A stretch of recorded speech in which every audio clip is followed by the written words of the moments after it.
আমাদের আছেন একজন তাসকিন আহমেদ, যে কিনা বোলিং করে কর্তৃপক্ষের স্টাম্প পুড়িয়ে দিবেন। ভালো ভালো ব্যাটসম্যানদের নাস্তেনাবুদ করাতে আমরাও পারি, কারণ আছেন আমাদের একজন কাটার মাস্টার। হ্যাঁ ভাইয়া, উনি হচ্ছেন আমাদের মুস্তাফিজুর রহমান। আমাদের একজন শান্তশিষ্ট ব্যাটসম্যান আছেন, উনি আমাদেরকে কখনো করেন না হতাশ। উনি হচ্ছেন আমাদের ক্যাপ্টেন লিটন দাস। তাওহিদ হৃদয় ভালো ব্যাটসম্যান, আরো আছেন ইমন। ওরা কোনো বোলারকেই পান না কখনো ভয়। তামিম ইকবাল, সাকিবুল হাসান না থাকলেও আছেন আমাদের জুনিয়র সাকিব এবং তানজিদ তামিম।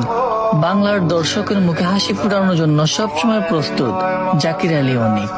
সুইং বল করে ব্যাটসম্যানকে বুকা বানিয়ে উইকেট হাঁকিয়ে নিবেন নাসুম আহমেদ এবং রিশাদ। এরাই তো নতুন প্রজন্ম, আমাদের গর্ব, বাংলার বাঘ। জানি বাংলাদেশ পারবে, তুমিও চিনিয়ে আনতে এশিয়া কাপের ট্রফি বাংলার ঘরে। আমরা বাংলাদেশের দর্শকরা সবসময় যাব তোমাদের